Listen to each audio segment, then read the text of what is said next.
ጌታችን ስለ ኢየሱስ ክርስቶስ የምናስብበት ዓመት ዘመን ይሁንልን ብለናል አይደል? ይሄንን ዘመን 2026 አእምሮአችን በሙሉ ሐሳባችን በሙሉ ስለ ጌታችን ስለ ኢየሱስ ክርስቶስ እናስብ።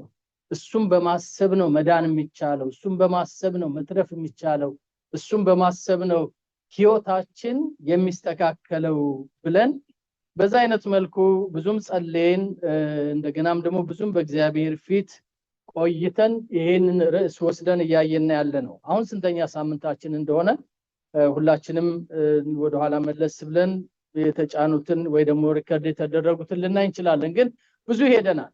ብዙ ካየናቸው መካከል ራሱ ኢየሱስ ክርስቶስ ማን ነው የሚል የማንነቱን የአምላክነቱን ፍጹም ሰው ፍጹም አምላክ መሆኑን ወይም ደግሞ ጌታችን ኢየሱስ ክርስቶስ ሰውን ለማዳን መምጣቱን ስጋ ለብሶ መገለጡን ይሄንን አይተናል። ይሄ በአመታት ውስጥ ብዙ የሚያጋጭ ቴዎሎጂ ስለሆነ ብዙ ደግሞ ክርስቲያኖች እንዲከፋፈሉ የሚያደርግም ደግሞ መረዳት ስለሚያመጣ እኛ እንደ ቤተክርስቲያን እንደ አንድ ቤተሰብ እኔ እናንተ በዚህ ያለነው ሁሉም እንሰማው እንዴት ነው ስለ ጌታ ኢየሱስ ክርስቶስ የምናውቀው ወይ ደግሞ ኢየሱስን ማን ነው ብለን ነው የምንለው የሚል በጣም ሰፊ ክፍሎች ተመልክተናል። አሁን ወደሱ አንመለስም። ግን እንደው ማወቅ ከፈለጋችሁ ተጨማሪ እንዲሆናችሁ ያንን ደግማችሁ ብሰሙት የኔ ኢየሱስ እንደዚህ ነው ብለን በደንብ በማንም ፊት ሞግተን እንኳን ተሟግተን ለመከራከር እንችላለን። ምክንያቱም ብዙ በዚህ ዘመን ይሄንን የሚያጣምሙ በዚህ ዘመን ብቻ አይደለም ከሐዋርያት ዘመን ጀምሮ ይሄንን የሚያጣምሙ ብዙ አይነት ትምህርቶች ስላሉ አይናችንን ከክርስቶስ ላይ ላለመንቀል የሱ ማንነት ማወቅ በጣም ያስፈልገናል። ያ በጣም መሰረታዊ ዕውቀት ስለሆነ ሁለተኛው ለኔ ያደረገልኝ ምንድነው? ይሄ ኢየሱስ ክርስቶስ ፐርሰናሊ ለኔ ለአንድ ሰው ለአንድ ኃጢያተኛ እንዳምነው ያደረገልኝ ነገር ምንድነው ብለን የተደረገልን ነገር ማሰብ ያስፈልጋል። መጽሐፍ ቅዱስ መጠራታችሁን ተመልከቱ ይላል። እንደ ሰው ብዙ ባለጠጎች ብዙ ሀብታሞች ብዙ ባላባቶች ነበሩ። እነሱ አልተጠሩም። ግን እግዚአብሔር በምድር ያለውን ነገር ለማሳፈር ስለፈለገ ደካሞችን እንደኛ አይነት ደካሞችን ጠራ ይላል። ስለዚህ መጠራታችሁን ተመልከቱ ሲል ምን አድርጎ ነው የጠራን? ለምንድን ነው የጠራን? እንዴት ነው እኔን ፈልጎ ያገኘኝ ብለን ሁሉ ወደዛ እለት ወደ መደነቅ ውስጥ እንድንገባ ያደርገናል። ስለዚህ ምንድነው ለኔ ያደረገልኝ? ምን አደረገልኝ ጌታ? አንድ ብራስሌት ነገር ፕላስቲክ ነበር አለ ኢየሱስ ምን አደረገልኝ የምትል በእንግሊዘኛ ተጽፋ ብዙ ሰው እጅ ላይ አታለ አይደል? ምን አደረገልኝ ለኔ እና ሁሉ ጊዜ ማሰብ የሚገባን ይመስለኛል። ሶስተኛው ያየነው በሚቀጥሉት ዘመናት ወይ ደግሞ ወደፊት ባለው ህይወቴ ምንድነው ያዘጋጀልኝ? የሆነ ነገር አዘጋጅቶ ነው የጠራኝ። የተዘጋጀልኝ ነገር ምንድነው? ግልጽ ባለ ሁኔታ አውቀዋለሁ ወይ? የዘላለም ርስት ስል ምን ማለት ነው? የዘላለም ደስታ ስል ምን ማለት ነው? ጻድቃን በአባታቸው መንግስት እንደ ከዋክብት ያበራሉ እንደ ፀሐይ ይደምቃሉ ሲል ምን ማለት ነው? ይሄ ትርጉም አለው ወይ ለኔ የሚለውን ያንን በጣም መሰረታዊ የሆነውን ነገር ደግሞ ከጌታችን ዕውቀት ጋር ጨምረን ያንን ማሰብ ያስፈልገናል። ብዙ የሚያፋልስ ትምህርት በዚህም ዙሪያ እንዳላውቃለሁ። ግን መጽሐፍ ቅዱሳችን በጣም በግልጽ ይነግረናል ስለተዘጋጀልን ርስት፣ ስለተዘጋጀልን ክብር፣ ስለተዘጋጀልን የዘላለም በረከት መጽሐፍ ቅዱስ በደንብ ይነግረናል። ጌታ ለዘላለም ይባል። ስለዚህ ኢየሱስን ስናስብ የተዘጋጀው ነገር ያጓጓናል። ሩጫችንን በአግባብ እንድንሮጥ ያደርገናል። ለአንዳንድ ነገሮች ልጓም ህይወታችን ላይ እንዲሆን ያደርገናልና እሱም ማሰብ ነው። አራተኛውና አሁን እያየን ያለነው ከኔ ምን ይጠበቃል? ጌታ ይሄ ከሆነ ይሄን ካደረገልኝ ይሄን ካዘጋጀልኝ ከኔ ምንድነው የሚጠበቀው የሚለው ደግሞ እያንዳንዱ ክርስቲያን ራሱን መመርመር ያስፈልገዋል። ከዚህ ትምህርት ተነስተን ይሄ ከኔ የሚጠበቀውን ነገር ለማወቅ ወይ ደግሞ ከኔ ምን እንደሚጠበቅ ሙሉ ዕውቀት እንዲኖረኝ ወይ ደግሞ በትክክለኛ መረዳት እንዲኖረኝ ኢየሱስ ክርስቶስ አስተምሮት ላይ ልቤን ማሳረፍ አለብኝ ወይ ደግሞ ዕውቀቴን እዛ ላይ መገንባት አለብኝ። እውነት ነው ሐዋርያት አስተምረዋል ከሱ ተቀብለው፣ እውነት ነው ሰባኪዎች አስተምረዋል እንደኛም እንደናንተም አይነቶቹ፣ እውነት ነው አባቶች መክረዋል፣ እውነት ነው ብዙ ሰዎች ያገለግሉናል። ግን በዋነኛነት ወንጌል የተባለው በተለይ እነዚህ አራቱ ወንጌላት ከአራቱም ወንጌላት ደግሞ በኋላ ላይ እንመጣበታለን። እነዚህ ወንጌላት ላይ ጌታ ኢየሱስ ክርስቶስ ምንድነው ያስተማረው? አስተምሮቱ ምንድነው? what is his teaching? መሰረታዊ ብለን የምንላቸው እነዛ አስተምሮቶች የኔና የናንተ የህይወት መሰረቶች ናቸው። የኑሮ መሰረቶች ናቸው። የትዳር መሰረቶች ናቸው። የልጆች ማሳደግ መሰረቶች ናቸው። የማህበራዊ ኑሮ መሰረቶች ናቸው። የቅድስና መሰረቶች ናቸው። እግዚአብሔር ለዘላለም የተባረከ ይሁን። ተሰውሳላችሁ አንድ ቃል ጌታ ሲናገር ቃሌን ሰምቶ የሚያደርግ ሰው ቤቱን በምን ላይ የገነባ ይመስላል አለ? በአለት ላይ የገነባ ይመስላል። ስለዚህ ጎርፍ ይመጣል፣ ነፋስ ይመጣል፣ ዝናቡም ይዘንባል። ይፋቅደም ተከተሉ እንደሱ አይደለም? ነፋስ ይነፍሳል፣ ዝናብ ይዘንባል፣ ከዛ በኋላ ጎርፍ ይመጣል ነው አይደል? ቅደም ተከተሉ እንደሱ ይመጣና ያንን ቤት በኃይል ይመታዋል። ባለቱ ላይ የተተከለው ቤት ፍንክች አይል፣ ንቅንቅ አይል። አያችሁ? ስለዚህ እነዚህ ዝናብ ጎርፎች አሁን ያለው ይሄ ውዥንብሩ ሊሆን ይችላል፣ ሚዲያው ሊሆን ይችላል፣ ፖለቲካው ሊሆን ይችላል፣ ዘረኝነቱ ሊሆን ይችላል፣ ገንዘብ መውደዱ ሊሆን ይችላል፣ ኑሮ ውድነቱ ሊሆን ይችላል። ብዙ ነው። በየቀኑ እየመጣ የሚያላትመን ጎርፍ ብዙ ነው። የሚመታን ዝናብ ብዙ ነው። ግን አለቱ ላይ ከቆምን አንነቃነቅም። ጌታ ለዘላለም ይባል። ምክንያቱም የጌታ አስተምሮ የኔና የናንተ መሰረታዊ መቆሚያችን። ነገር ግን ቃሌን ሰምቶ የማያደርግ ሰው ቤቱን በምን ላይ የገነባ ነው የሚለው? በአሸዋ ላይ የገነባ ነው ይላል። ልክ ለዚህም በአሸዋ ላይ ለገነባውም ሰው ንፋስ አለ፣ ዝናብ አለ፣ ጎርፍ አለ። ይመጣና ይመታዋል አለ ያንን ቤት። የዛ ቤት አወዳደቅ እጅግ የከፋ ይሆናል። ስለዚህ ምን ማድረግ አለብኝ? ከኔ ምንድነው የሚጠበቀው? ኢየሱስ ይሄ ከሆነ ለኔ በዚህ መልኩ ከተገለጠ ያደረገልኝ ከአእምሮዬ በላይ ከሆነ የሚጠብቀኝ ክብር ደግሞ አስቤ እንኳን ልዘልቀው ማልችል ከሆነ ታዲያ ከኔ ምን ይጠበቃል እንላለን። ያን የሚጠበቅብን ነገር የምናገኘው መጽሐፍ ቅዱሳችን ጌታ ኢየሱስ ክርስቶስ ያስተማረውን በማጥናት ነው። ምናልባት ከዚህ ትምህርት ጋር ከሄደላችሁና መጽሐፍ ቅዱሴን ማጥናት ፈልጋለሁ ለምትሉ ሰዎች በጣም ተመሳሳይ የሆኑትን ሶስቱን ወንጌላት አብረን ብናጠና በብዙ የጌታን ትምህርቶች እናገኛለን። ትምህርቱን በሚመለከት ለምሳሌ የማቴዎስን፣ የማርቆስንና የሉቃስ ወንጌል እነዚህ ሶስቱ ሲኖፕቲክ ጎስፔል ወይ ደግሞ ተመሳሳይ ወንጌሎች የሚባሉት የማቴዎስ፣ የማርቆስና የሉቃስ ወንጌሎች ናቸው። እነዚህ ሶስት ወንጌሎች ብናጠናቸው የጌታን ትምህርት እናገኛለን። ምናልባት እንደ ዮሐንስ ወንጌልስ ልትሉ ይችላላችሁ። እውነት ነው፣ ዮሐንስ ወንጌል ላይ ጌታ አስተምሯል። ግን ዮሐንስ የጻፈው የኢየሱስ ክርስቶስን አስተምሮ ለማስተላለፍ አይደለም። ኦሬዲ ማርቆስ ቀድሞ ጽፏል፣ ከዛ ማቴዎስ ጽፏል፣ ከዛ ሉቃስ ጽፏል። ዮሐንስ የጻፈበት ምክንያት ኢየሱስ ክርስቶስ አምላክ ነው፣ ሰው ብቻ አይደለም ብሎ ለማለት ነው። የወንጌሉ መልእክት ይሄ ነው። አገኛችሁ ሐሳቢ? ሲጀምር ምን ብሎ ነው የጀመረው? በመጀመሪያ ቃል ነበር፣ ቃልም በእግዚአብሔር ዘንድ ነበር፣ ቃልም እግዚአብሔር ነበር አይደለም የሚለው? ያ ቃል ስጋ ለበሰና ወደኛ መጣ። ስለዚህ ዮሐንስ ወንጌል እነዚህ የምናነባቸው ምዕራፎች በሙሉ የሚናገሩት ኢየሱስ ክርስቶስ መለኮታዊ አምላክም እንደሆነ ያንን ለመናገር። ሶስቱ ወንጌሎች ግን የማርቆስ፣ የማቴዎስ እና የሉቃስ ወንጌሎች እነሱ የሚናገሩት የኢየሱስን አስተምሮ የሚያስተምራቸውን ትምህርቶች ነው። ስለዚህ ከኔ ምን ይጠበቃል የሚል ነገር ውስጣችሁ ከተነሳሳና በውስጣችሁ ሲምል አድርግ ጌታ ሆይ ምንድነው በየቀኑ ማድረግ ያለብኝ? ንግግሬ፣ አረማመዴ፣ ስራዬ፣ ቤቴ፣ ትዳሬ፣ ኑሬ ምንድነው ማድረግ ያለብኝ ብለን ካልን ትምህርቶቹ ላይ ትኩረት ማድረግ አለብን። በዚህ ዘመን የጌታችን የኢየሱስ ክርስቶስን አስተምሮ ብዙ ደፍሮ የሚማርም የሚያስተምርም የለም።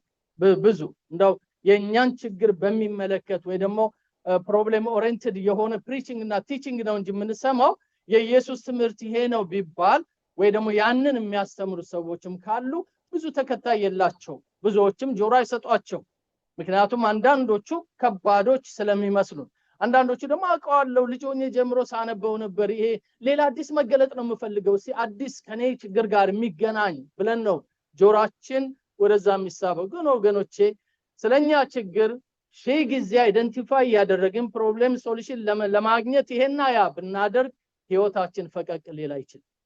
ጌታ ያለው ቃሌን ሰምቶ አሜን በቃሌ ላይ ቤቱን የሚሰራ ሰው እርሱ ከጎርፍም ከነፋስም ከወጀብም ይድናል። ጌታ ኢየሱስ ቃሉን አሁንም ይግለጥልን። አሜን አሜን ይግለጥልን።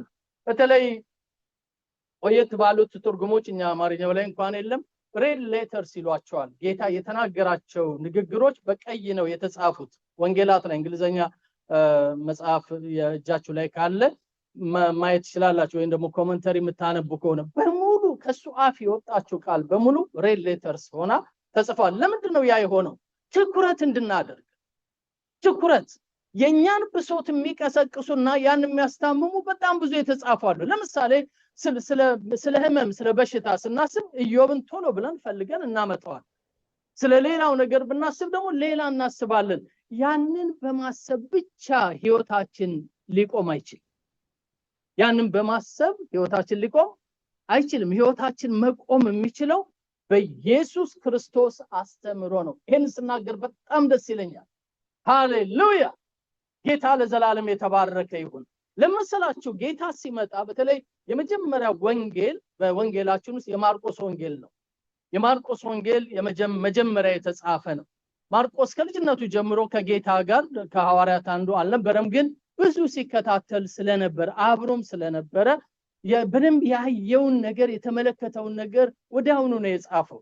ማቴዎስና ሉቃስ ሪፈር ያደረጉት ከማርቆስ ነው። ማርቆስ ምንም 16 ቻፕተር ትንሽ ቢኖረውም ግን አብዛኛውን የኢየሱስ ክርስቶስን እንቅስቃሴ ወዲያው ከተአምራቱ ጋር ከትምህርቱ ጋር እያደረገ የጻፈልን ማርቆስ ነው።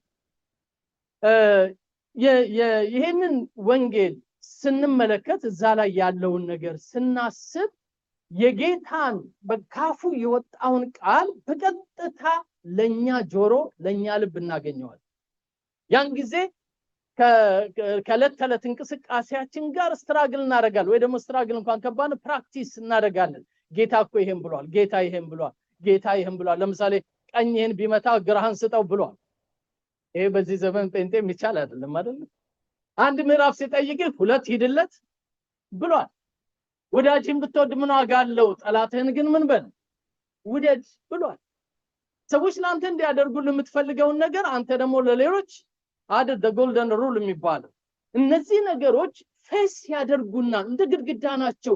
አልፈናቸው መሄድ አንችልም። ደርሰን እንመለስ ይሆናል እንጂ ያንን ጥሰን ህሊናችን ሊፈቅድልን ወይ ደግሞ እንደ ጥሩ ክርስቲያን ፕሪቴንድ ልናደርግ አንችልም። እንዳላደረግነው ውስጣችን ይነግረናል እንዳልሰራን።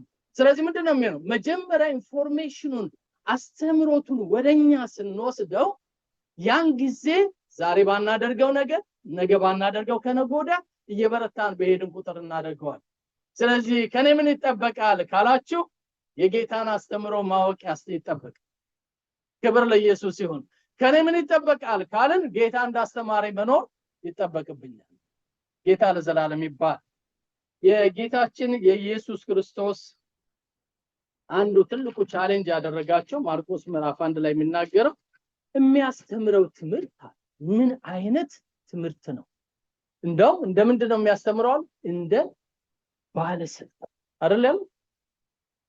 ከዚህ በፊት ብዙ ነቢያት አስተምሯቸዋል እስራኤላውያኖችን። ብዙ ፈሪሳውያን ብዙ ጸሐፍት አሏቸው፣ በጣም ኃይለኛ ተናጋሪዎች አሏቸው። ግን እነሱን ሰምተው ወይ እነሱን አዳምጠው አሁን ይሄኛውን ወጣት ራባይ ወጣት አስተማሪ ኢየሱስን የ30 ዓመት ወጣት የሱን አስተምሮ ሲያዩ የተለየ ሆነባቸው። ስለዚህ ምንድነው ያሉት? በትምህርቱ ተደነቁ ይላል። እጅግ አስደናቂ የሆነ ትምህርት ነው። እኛንም የጌታ ትምህርት ያስደንቃል። እንጸልይ አንድ ላይ። ጌታ አምላካችን እጅግ አድርገን እናመሰግናለን። ጆሮአችንን ከፍተን ልባችንን ከፍተን በፊትህ አለን። አስተምረን ካፍህ ቃል እየወጣ አስተምረን። ለኛ የሚጠቅመንን የሚረባንን አስተምረን። የምንኖርበትን ሊያኖረንም ሊያስመልጠን የሚችለውን ያንተን ሐሳብ አስተምረን ቅረጸን ደግሞም ገስጸን ምከረን አስተካክለን ጌታ አምላካችን ሆይ ሕይወታችንን ታውቀዋለህ በምን አይነት ሁኔታ ውስጥ እንዳለን ካንተ በስተቀር የሚራራልን ማንም የለም ሁሉ ጎደሎነታችንን እያየ በዙሪያችን ሊሸሸል ሊርቀን ይችላል አንተ ግን እቅፍ አድርገህ ኑ ወደኔ ብለህ ደቀ መዛሙርት እንዳስተማርክ እኛንም አስተምረን መገረዝ እንደገናም ደግሞ ማስተካከል እንደ መዶሻ ሆኖ ደግሞ መሰባበር እንደ ሰይፍም ሆኖ ደግሞ መለያየት የሚችለውን ሕያውና ውድ ሆነውን ቃልህን በሕይወታችን ላይ እንድታመጣ እንለምንሃለን ዛሬም እንኳን መሰበር ያለበት ነገር ይሰበር መቆረጥ ያለበት ነገር ይቆረጥ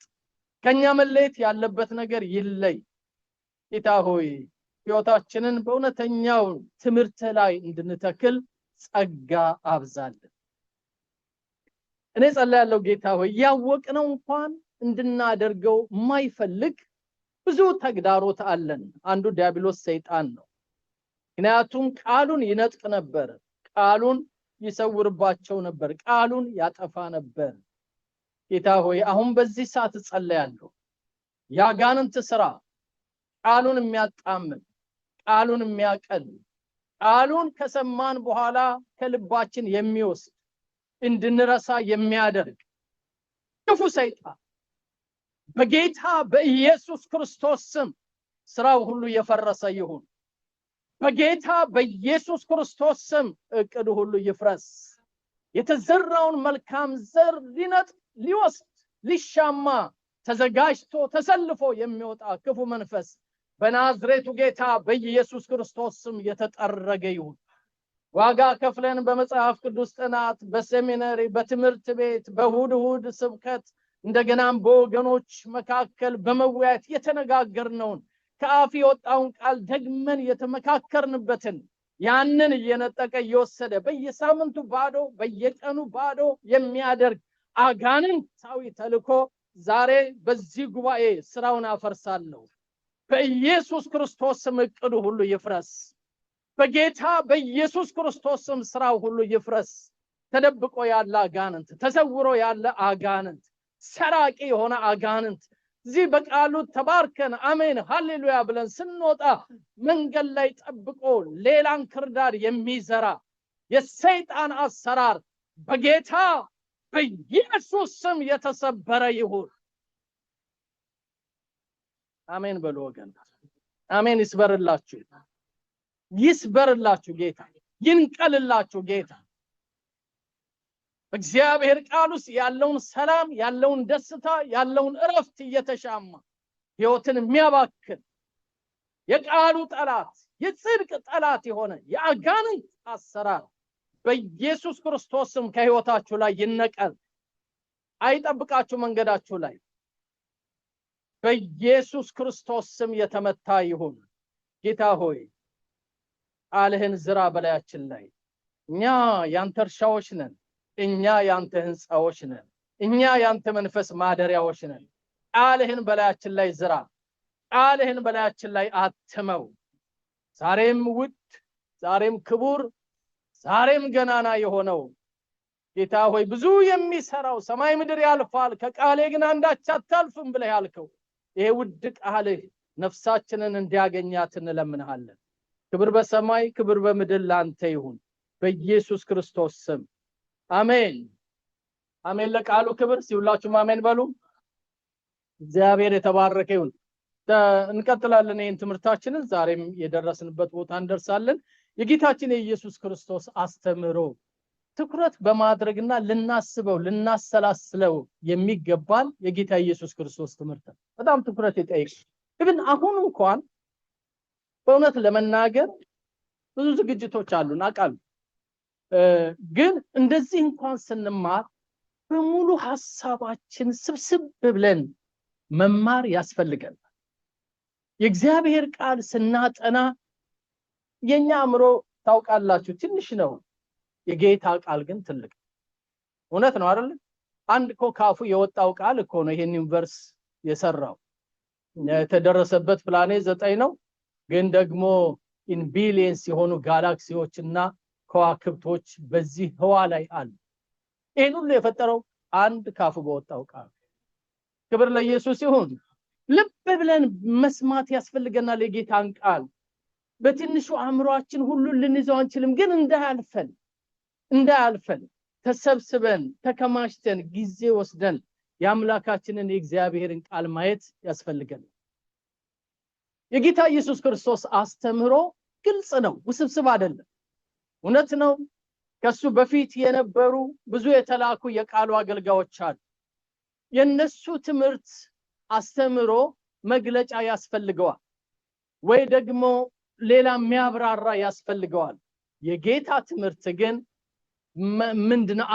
አቬሬጅ ዕውቀት ላለው ልበል፣ ለአሳጥማጆች ይገባል፣ ለገበሬው ይገባል፣ ለፈሪሳውያን ለምሁሩ ይገባል፣ ላይ ከፍታ ላይ ለተቀመጠው ይገባል፣ ለህፃናቱም እንኳን ሳይቀር ይገባቸዋል። ይሄ ጌታ ትምህርት ቀላል ነው ማለት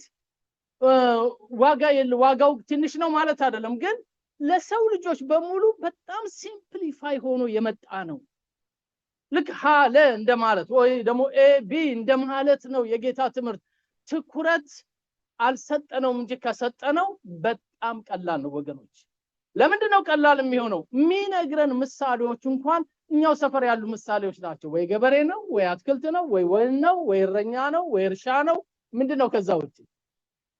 አያችሁ፣ ትልቁን ነገር አምጥቶ በእኛ ልክ ነው የነገረን፣ በእኔ ልክ ነው የነገረኝ፣ ባንቺ ልክ ነው የነገረን። ጌታ ለዘላለም ይባረክ። ጆሮአችንና ልባችንን ከሰጠነው ከሁሉ በላይ በጣም የሚገባን አስተምሮ የጌታ ትምህርት ነው። ሳይንስ ላይ ገባን ይችላል፣ ሌላ ነገር በጣም ብዙ ሊያታግለን ይችላል። በእርግጥ ይገባናል ጌታ አእምሮአችንን ስለከፈተልን፣ ግን እንደ እግዚአብሔር ቃል ሲምፕል ሆኖ የመጣ ምንም ነገር የለም።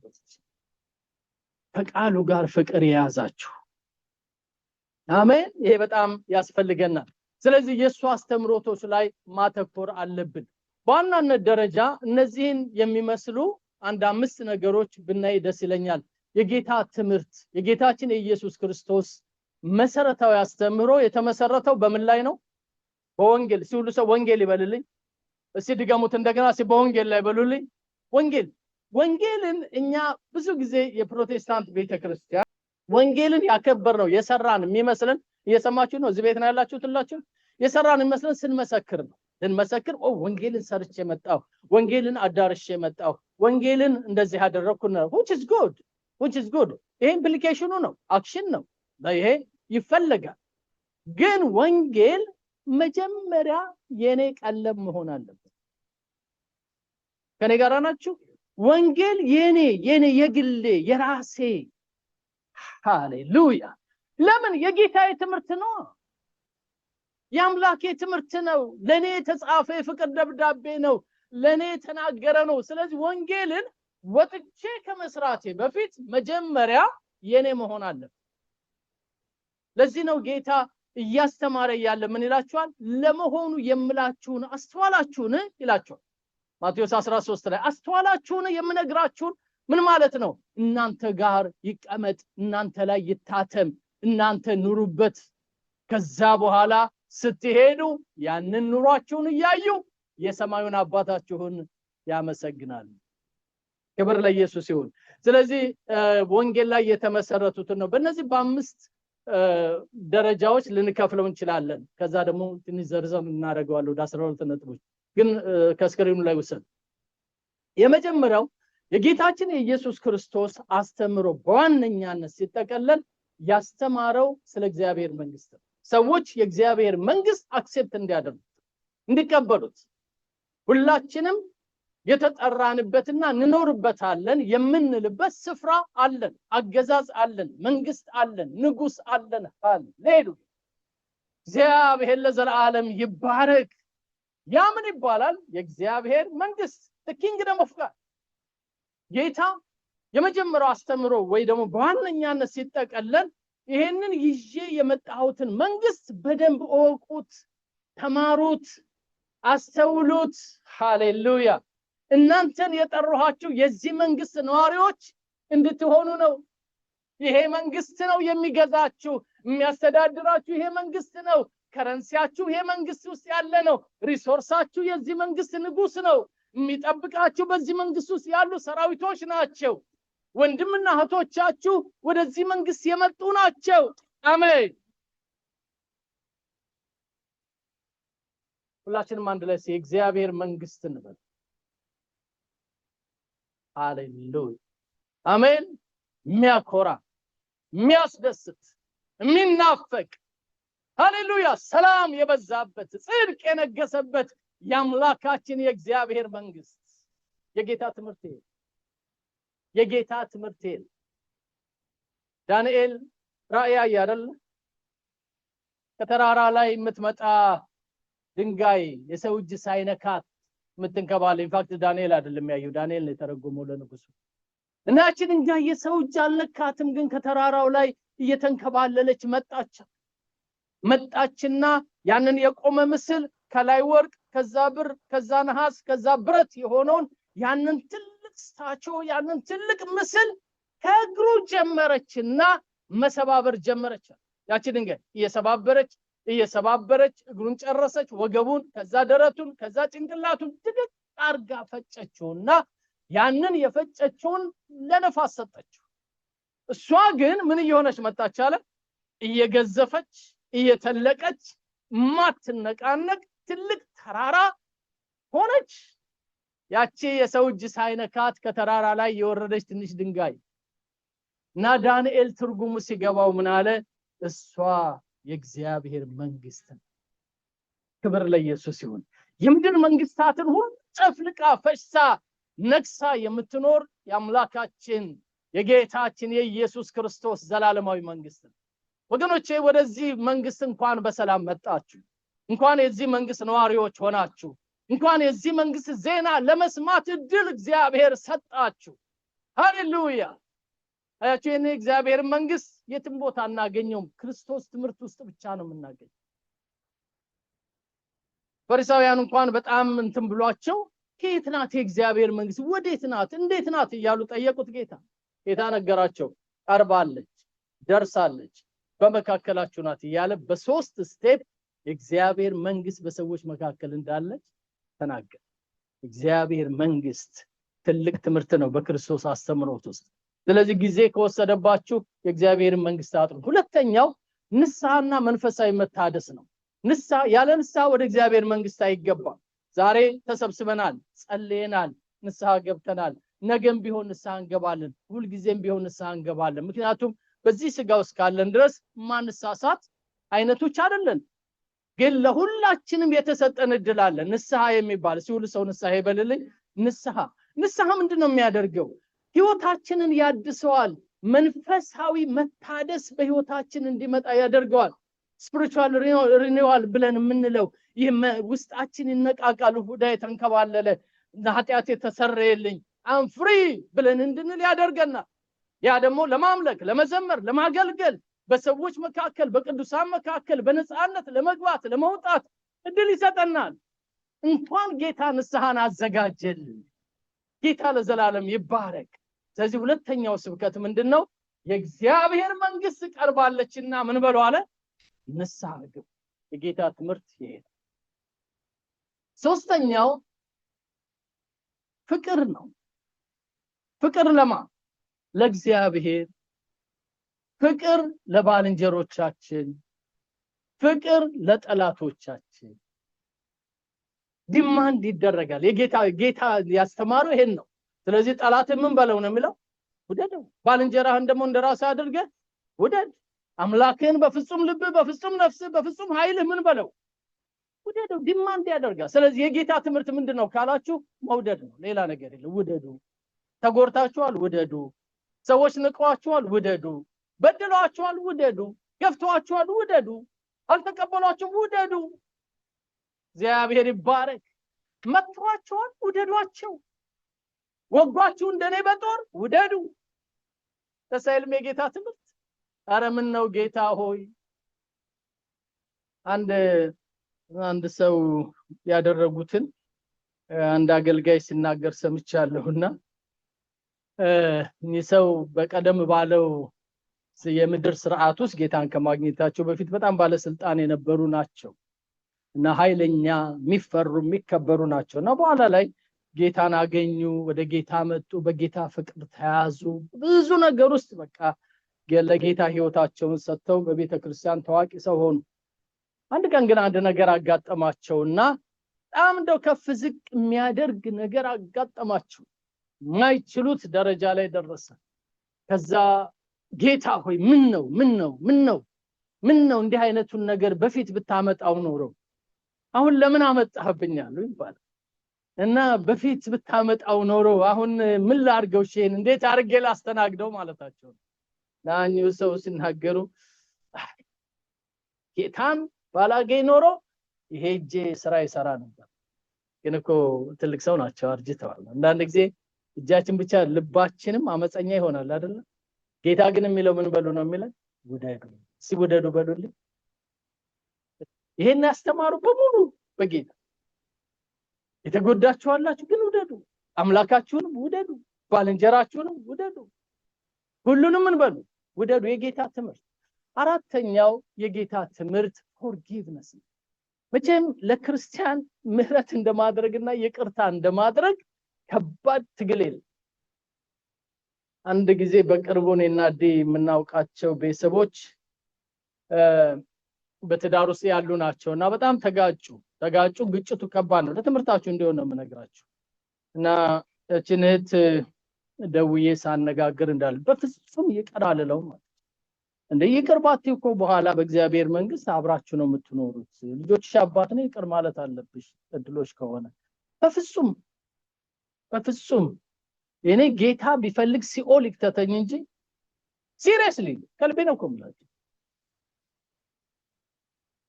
ደነገጥን፣ በጣም ደነገጥን። ይሄ ቀላል እኮ አይደለም። ሲፈልግ ሲኦል ይክተተኝ እንጂ ከሱ ጋርም አልኖርም፣ እርሱ ነው ይቅር አለኝ። እኛ አለቀስን፣ በእውነት አዘንን። ከልባችን የምናውቃቸው ቤተሰቦች ስለሆኑ ከልባችን። እግዚአብሔር ይቅር ባይ ልብ ይስጠን። አሜን ትላላችሁ? አንዳንድ ጊዜ በዙሪያ ያለውን ነገር እያየሁ ፈራለሁ፣ በጣም ፈራለሁ። ምክንያቱም ቃሉ ግልጽ ነው አይደለም የሚለው? እንገባበታለን ገና ወደ ውስጥ። የሰማዩ አባታችሁ ይቅር እንዳላችሁ እናንተ ደግሞ ምን በሉ ነው የሚለው? ይቅር ተባባሉ። እሱ ብዙ በደላችሁን ይቅር እንዳለ እናንተ እርስ በራሳችሁ ምን በሉ? ይቅር ተባባሉ። አንዱን አስተምሮ ጌታ የተናገረው ምሳሌ ታውቃላችሁ። አንድ ሰው ዕዳ ነበረበታል እና የነበረበትን ዕዳ መክፈል አልቻለም። መጣና እዛ ያበደረው ሰውዬ ጋር እባክህ ተወኝ፣ ሌላ ጊዜ ስጠኝ ብሎ ሲያለቃቅስ፣ ከዛ ያበደረው ሰውዬ በቃ ትቻለሁ፣ እንደዚህ ያለቀስክማ አምጣልልህም ቶ አለው፣ ሸኘው። እሱ ወደ መንደሩ ተመለሰና ከዛ እሱ ከተተወለት በጣም አነስ ያለ ያበደረው ሰው አለ እና ሄደና ያንን ሰው የጠራና ለምንድነው ያበደርኩን ማትመልሰው አለ። ኧረ እባክህ የለኝም ብሎ ልክ እሱ ያኛው እንደለመነው አለ። ጌታ ነው የሚናገር። እና በኋላ ይሄኛው ሰውዬ ምን አለ? በፍጹም እስከምትከፍለኝ ድረስ እስር ቤት ትገባለህ ብሎ ወደ እስር ቤት ከተተው። አያችሁ፣ አስፈረደበት። እና ይሄ ወሬ ያ ምህረት ላደረገለት ደረሰው። መቼም ወሬ አይደበቅም አይደል? ጌታም የነገረን ደረሰው። ከዛ በጣም አዘንኩ። እኔ እኮ የተውኩለት እኮ ከዛ ያኛው ሰውዬ ከወሰደበት በጣም የበዛ ነው። እስቲ ጥሩት ተባለና ጠራ። ምን ነው? እኔ እንዳደረኩልህ እኮ ማድረግ ነበረብህ። እኔ ይቅር እንዳልኩ አንተም ይቅር ማለት ነበረብህ። እኔ ብዙውን ይቅር ስለልህ አንተ ትንሹን ይቅር ማለት አቃተህ። በል እንግዳውስ እኔ ምህረቴን አንስቻለሁ፣ ያበደርኩን እስከምትከፍል ድረስ አንተም እስር ቤት ትገባለህ ብሎ እስር ቤት ከተተው። ይሄ ለኔ በጣም ግልጽ ትምህርት ነው። ግልጽ አይደለም እንዴ? ውስብስብ አይደለም ይሄ፣ በጣም ግልጽ ነው። ስለዚህ ምን በል ነው የሚለው? ብዙ በደልህ ይቅር ተብሏልና አንተ ራስህ ደግሞ ምን በል ነው የምባለው? ይቅር በል። በእውነት አልተባልንም ብዙ በደል? እስቲ የተባለላችሁ ብቻ እጃችሁን አውጡ። ብዙ በደል ይቅር የተባለላችሁ፣ የልጅነታችሁ ሩጫው፣ ጥፋቱ፣ ምኞቱ፣ ምን ስንት ነገር እንዴ! እዚህ ቤት እኮ ቢወራ እኮ አንዳንዶቻችን ጆሮአችን ይዘን እንሄዳለን። የእናንተም ባሰሙ የኔን ብትሰሙ ወይ ብላችሁ ነው የምትሄዱት። ጌታ ግን ይቅር አለኝ። አቤት ምህረት! ክብር ለኢየሱስ ይሁን። እንደዚህ ምህረት ያደረገልን ጌታ እኛን ደግሞ ያስተማረን ምን በሉ ነው? ዛሬ እዚህ ቁጭ ብላችሁ ይቅር በሉ። አሜን። ሩቅ አገር ቢሆኑ እንኳን ይቅር በሏቸው። ጎረቤት ቢሆኑ ይቅር በሏቸው። በመናገኛቸው ከሆነ ይቅር እንባባል። ይሄ የጌታ ትምህርት ነው። ይሄንን እየሰማ የሚኖር ሰው ቤቱን በአለት ላይ ተክሏል ይላል። አምስተኛው በእግዚአብሔር ላይ እምነት ይኖር። እምነታችን መታመናችን በምንም ላይ አይሆን ወገኖች። ገንዘብ መታመኛ አይሆንም፣ ዘመድ መታመኛ አይሆንም፣ ዘር መታመኛ አይሆንም፣ ጉልበትና አቅም መታመኛ አይሆንም፣ ትምህርታችን መታመኛ አይሆንም። እንደው ሰላም እንኳን ነው ብለን የምንኖርበት ይህ ሀገር መታመኛችን ሊሆን አይችልም። የነና የናንተ መታመኛ የሰራዊት አምላክ እግዚአብሔር። እግዚአብሔር መታመኛችን የሆነ ሲስንቶች ክብር እንስጠው ለዚህ ጌታ። እልል በሉ፣ አጨብጭቡ። ጌታ ለዘላለም የተባረከ ይሁን። ሃሌሉያ! አሜን አሜን። እንደዚህ ነው ያለን ጌታ። እኔን እመኑኝ አለ። ማንንም እመኑ አላለም። እኔን እመኑኝ አለ። ሰውን አትመኑ፣ ራሳችሁንም አትመኑ፣ ወይ ደግሞ ማቴሪያል ነገር አትመኑ። ማንንም እመኑ? እኔን እመኑ። የጌታ ትምህርት ይሄ ነው። በእኔም እመኑ፣ በአባቴም ደግሞ እመኑ። ክብር ለኢየሱስ ይሁን። ስለዚህ ጌታ ምንድነው ያስተማረው ካላችሁ፣ አምስተኛው ካታጎሪ እምነት እንዲኖረን። እምነታችን በአምላካችን በእግዚአብሔር ላይ፣ እምነታችን በጠራን ጌታ ላይ፣ እምነታችን በወደደን ጌታ ላይ፣ እምነታችን ለኛ ነፍሱን አሳልፎ በሰጠው ጌታ ላይ፣ በሱ ላይ እምነታችን እንድናደርግ እግዚአብሔር ይፈልጋል። ጌታ ይባል። እነዚህን ትንሽ ዘርዘር እናርጋችሁ። ይሄ አምስቱ እንደ ካታጎሪ አድርጋችሁ ውሰዱት። 5 ካታጎሪ እስኪ እንዘርዝራቸው። እኛም እያየናቸው ያሉ አሉ። እነሱን እንመልከት። የመጀመሪያው ብለን ያልነው ወደ እርሱ መጠጋት ነው። ጌታ ሲመጣ ምን ይዞ ነው የመጣው? እረፍት ይዞልን ነው የመጣው። የሚያሳርፍ መንግስት ነው አይደል ይዞ ነው የመጣው። እናንተ ሸክማችሁ የከበደ ሁሉ ወደ እኔ ምን በሉ አለ፣ ኑ እና ምን ላርጋችሁ? ላሳርፋችሁ። ሃሌሉያ! አያችሁ? ኑና ምን በሉ? እረፉ በሉ። እዛም ተቸግራችሁ ተሯሩጣችሁ እዚህም ተሯሩጣችሁ እንዴት ይሆናል? ኑና ምን በሉ ነው የሚለው? እረፉ። አሜን። ስለዚህ ምን በሉ ነው የሚለው? እረፉ ይለናል። ሁለተኛው ደግሞ አትጨነቁ ይለናል። ከነጥቅሱ እዛ ላይ ተቀምጦላችኋል። ሁሉን ምናያቸዋለን።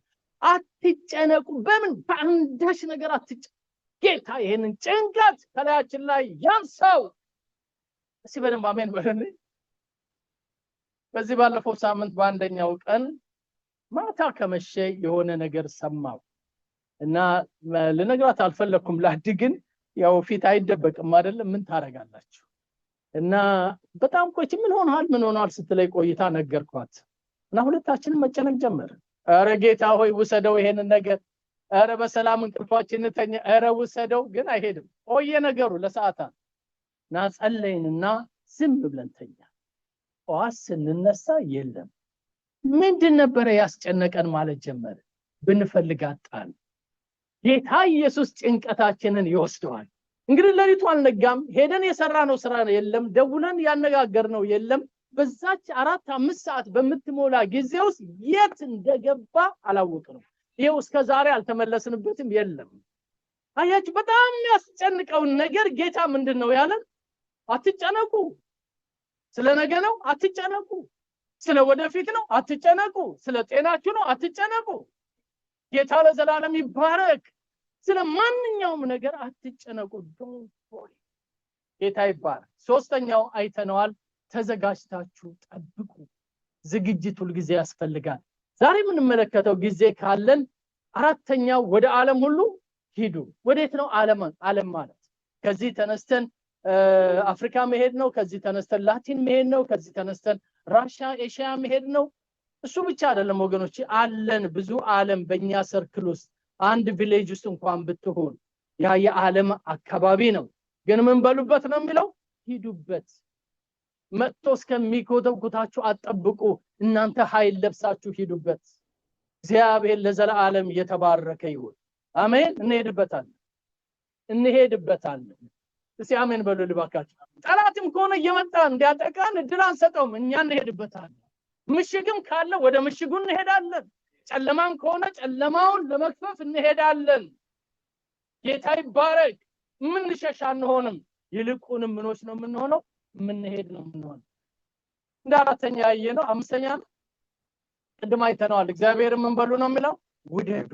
መውደድ እግዚአብሔርን፣ ጠላትንም መውደድ፣ ባልንጀራችንን ወይ ደግሞ ለኛ እንዲደረግ የምንፈልገውን ነገር ለሌሎች ማድረግ። ይሄ በጣም አስፈላጊ ነው።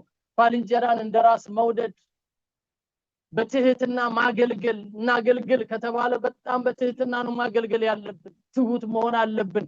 የሰላም መልእክተኛ አስታራቂ መሆን አለብን። እኛ ፒስ ሜከርስ ነን ወገኖች።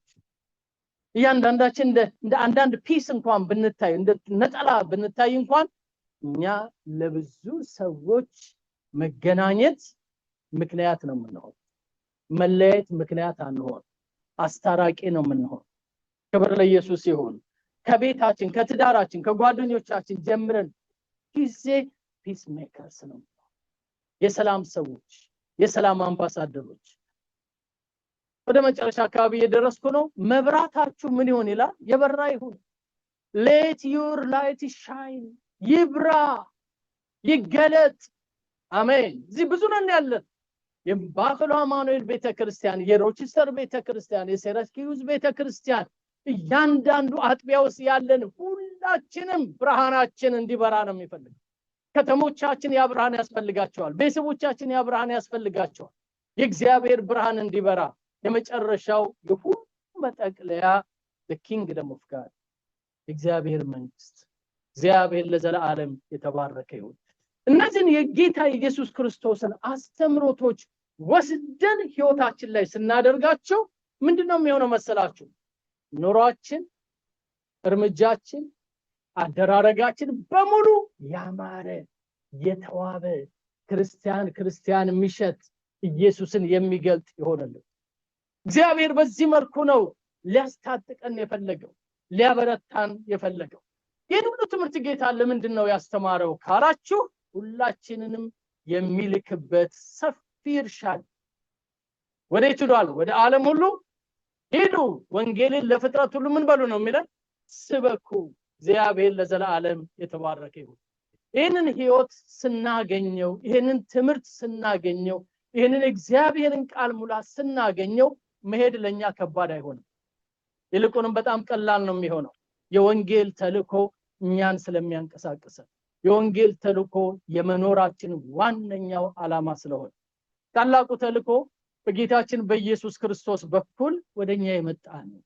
እኛ ጋር ደግሞ ሲደርስ ዋጋው የበለጠ እንዲያፈራ፣ የበለጠ ደግሞ ትርጉም እንዲኖረው ይፈልጋል። አሉ በዙሪያችን ብዙ ሰዎች፣ ወደ እነሱ ሁሉ መሄድ ያስፈልገናል። በተለይ በዚህ ሰመር ወገኖቼ፣ ባሉን ኮንፈረንሶች፣ ባሉን ፒክኒኮች፣ ባለን አዳራሽ፣ ባለን መሰባሰብ ብዙዎችን ልናይ እንናፍቃለን። ስንቶቻችሁ ትናፍቃላችሁ? በጣም ብዙ ህዝብ ነው ያለው በየከተማው በየሀገሩ። ታዲያ የጌታ ትምህርት ፍሬ የሚያፈራው እኛ ስንራመድ ነው፣ እኛ ስንሄድ ነው፣ እኛ ስናገለግል ነው፣ ለወንጌሉ የሚመጥነውን ዋጋ ስንከፍል ነው። ጌታን እጅግ አድርገን እናመሰግናለን። እግዚአብሔር ይረዳናል። ወደ ዓለም ሁሉ ምን በሉ ነው የሚለን? ሂዱ፣ ወንጌልን ለፍጥረት ሁሉ ስበኩ። ወደ ዓለም ሁሉ ሂዱ፣ ወንጌልን ለፍጥረት ሁሉ ስበኩ። ይህንን ኃይል እግዚአብሔር በላያችን ላይ ያፍስስልን። ሁላችንም በእግሮቻችን እንቆምና ጸልያለን። ሃሌሉያ! እግዚአብሔር የተባረከ ይሁን። ሰዎች ያዙ፣ አምልኮ መሪዎች ዝማሬ ያላችሁ። ኦኬ፣ እጅ ለእጅ ተያይዘን እንጸልያለን። እንጸልይ ወገኖች። የጌታ ትምህርት ያንቺ በረከት ነው። የጌታ ትምህርት የኑሮህ መሰረት ነው፣ የኑሮሽ መሰረት ነው።